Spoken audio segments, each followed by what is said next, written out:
Media के reporter के रूप में अगर आप तुलना करें तो महर्षि नारद ही थे। अब मुझे नहीं, हैं थे कि नहीं थे?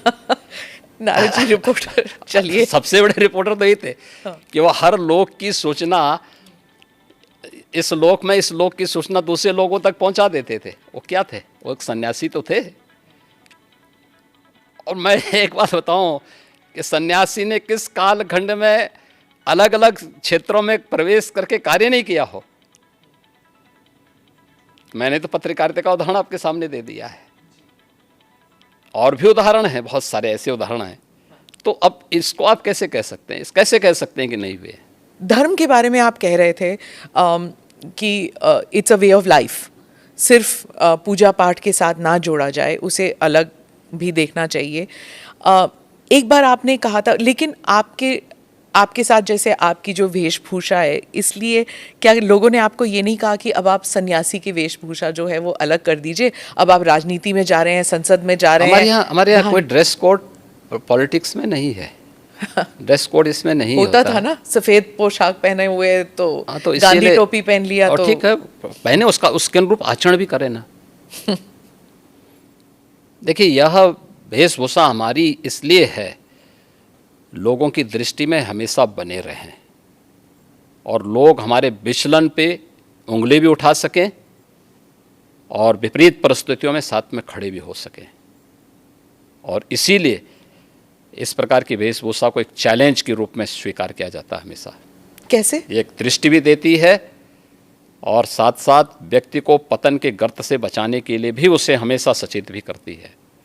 और इस दृष्टि से हम लोग हमेशा उसके प्रति कैसे, मैं चैलेंज समझी नहीं कि कैसे चैलेंज इसलिए है क्योंकि जो व्यक्ति इससे पहले जो आपने नेता की परिभाषा की है, उस वेशभूषा में रहते थे, उनके कर्मों को भी दुनिया जानती है।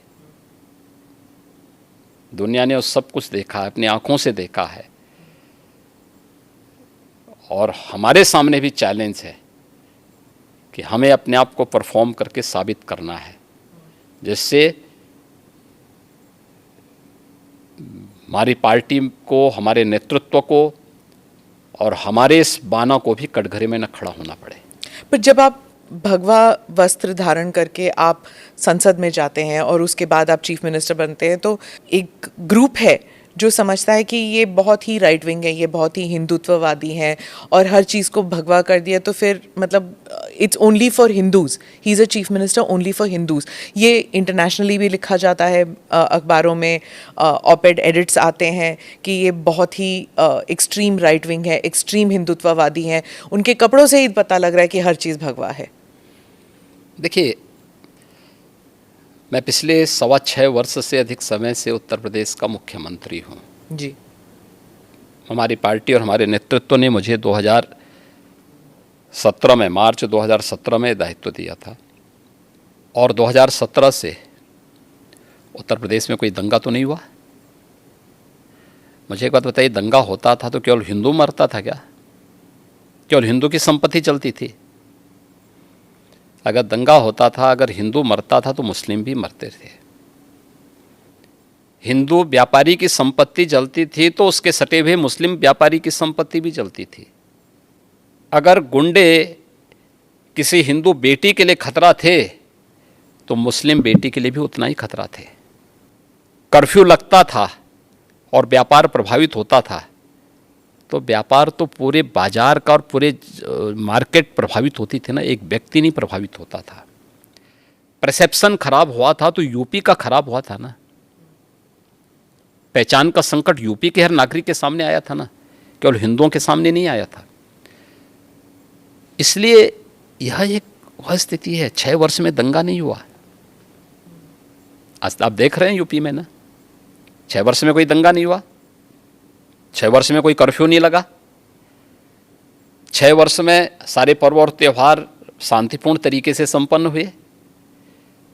ये बड़ी बड़ी बातें करने वाले लोग देखें तो कैसे चुनाव होने, नगर निकाय का चुनाव और पंचायत चुनाव यूपी का, विधानसभा का चुनाव यूपी का, और वेस्ट बंगाल में भी पंचायत के चुनाव हुए थे, क्या हाल हुए थे। वे लोग वेस्ट बंगाल बनाना चाहते हैं देश को। जिस प्रकार से वेस्ट बंगाल में भी टीएमसी की गवर्नमेंट ने किया था। दोनों में अंतर है। हमने ढोंग नहीं किया, कोई पाखंड नहीं किया। हर एक को चुनाव लड़ने का अधिकार है, उसका अधिकार है भाई, उसको मिलना चाहिए। वो चुनाव लड़े, जीतने की सामर्थ्य होगी जीतेगा, हमें सामर्थ्य होगी हम जीतेंगे, हमें सामर्थ्य नहीं है तो नहीं जीतेंगे, और नहीं जीतना चाहिए हमें अगर हमें सामर्थ्य नहीं है तो।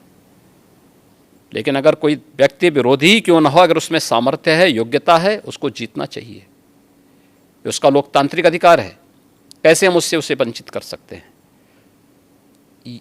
लेकिन कुछ लोग सत्ता में आकर के जबरन पूरी व्यवस्था को कैद कर देना चाहते हैं, और जो वेस्ट बंगाल में हमको देखने को मिला सबको, कैसे वहाँ विरोधी कार्यकर्ता दलों के कार्यकर्ताओं को मारा गया।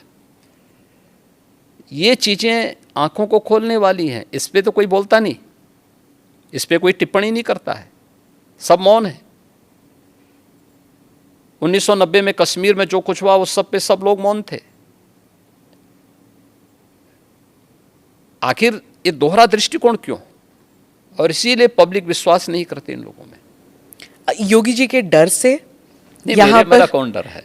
नहीं, आपने एक बार कहा था ना कि एक हाथ में माला है, एक हाथ में भाला है। बुरा क्या तो है? तो बुरा एक क्या है? आपका एक जो आक्रामक तरीका है टू डील विद माफिया, क्या इसकी वजह से यहाँ पर है? नहीं नहीं, देखिए हम लोग तो सज्जनों के लिए जितने संवेदनशील हैं, दुर्जनों के लिए उतने ही कठोर भी हैं, और इस शासन की रणनीति है शस्त्रेण रक्षते राष्ट्रे शास्त्र चिंता प्रवर्तते। यानी व्यवस्था सबकी सुरक्षा के लिए आवश्यक है, सुरक्षा सबको, कानून का राज होगा, लेकिन कानून को बंधक बनाने की छूट किसी को नहीं दी जाएगी। कोई भी हो, कतई नहीं देंगे। आपने ये भी कहा था कि कानून जो है वो मानव के लिए होना चाहिए, दानव के लिए नहीं। ठीक बात है। पर एक कॉन्स्टिट्यूशनल डेमोक्रेसी में सर, हर जीव जंतु के लिए कानून एक जैसा होना चाहिए। मतलब शेर भी शिकार कर सकता है, गाय के लिए भी उतना ही हक तो है। क्या आप शेर को रोकते हैं क्या? नहीं तो आप शेर को बोलिए ना जंगल में जाके, नहीं रोक सकते। वही नहीं, मैं आप बोले ना कि शेर महाराज शिकार मत करिए, आपको हम रोटी खिलाएंगे, जाइए रोटी खिलाइए। तो वही मैं कह रही हूँ कि कानून में मैं वही कह रहा हूँ, वह एक वहाँ की नेचुरल व्यवस्था है, और वह नेचुरल व्यवस्था, दंड का प्रावधान, यह एक व्यवस्था का प्रावधान है, और वह व्यवस्था, वह प्रावधान कानूनन ही लागू होती है, गैर कानूनी तरीके से नहीं लागू होती। तो चीफ मिनिस्टर कैसे तय कर सकते हैं कौन मानव है कौन दानव? चीफ मिनिस्टर कहाँ तय करते हैं? चीफ मिनिस्टर तो एक बात बोलते हैं कि भाई देखो शांति बनी रहनी चाहिए। हम तो हमेशा शांति का उपदेश देते हैं। कुछ लोग तो नहीं मानते कि आप शांति, सिर्फ शांति, मतलब आप बुलडोजर बाबा, ये सब आपके साथ, आपके नाम के साथ जुड़ा हुआ है, और आपका जो एक सिस्टम बना है, बाकी चीफ मिनिस्टर्स भी उसको कॉपी करने लग गए हैं। मुझे एक बात एक जगह आप बुलडोजर बाबा है तो वहाँ बुलडोजर मामा भी आ गए हैं। मुझे एक बात बताइए, जितने बड़े प्रदेश में इंफ्रास्ट्रक्चर का डेवलपमेंट होना चाहिए कि नहीं होना चाहिए? जी। और क्या इंफ्रास्ट्रक्चर के लिए क्या आज भी हम कुदाल और फावड़ा लेकर के जाएंगे कि हमें उसके लिए बुलडोजर और आधुनिक मशीनें चाहिए? बुलडोजर बाबा उसके लिए नहीं कहा जाता आपको सर, आप भी जानते हैं। अब इंफ्रास्ट्रक्चर के मार्ग में कोई बाधक होगा, यहाँ पहले होता क्या था, कोई कार्य स्वीकृत होता था, अभी पैसा अलॉट हुआ नहीं कि माफिया जाके जबरदस्ती हड़प करके सामान गिरा देते थे। अब लैंड का अलॉटमेंट हो रखा है कि यह हाईवे यहाँ से अयोध्या के लिए बनना है, ये बाराबंकी होते हुए बनना है, तो सत्ता प्रायोजित माफिया क्या करते, कहते नहीं नहीं अब ये यहाँ से नहीं बनेगा, हमारी सुविधा इधर से है, हम इसको यहाँ से बना करके वो अपना वहाँ पे मिट्टी और गिट्टी सब गिराना प्रारंभ करते थे, आधा दोरा काम छोड़ के पैसा निकाल लेते थे। ये सत्ता में बैठे हुए लोगों की हिम्मत नहीं थी कि उन माफियाज को रोक सके। आप मुझे बताइए, इस माफिया के लिए बुलडोजर चला करके उसको ध्वस्त करके जो अलॉटमेंट सरकार ने तय कर रखा है इस पे ही हाईवे बनेगा और उसी पे नियम के अनुसार कार्य होगा, ये तय करना इस सरकार का काम है या नहीं है? ये सरकार का कार्य है।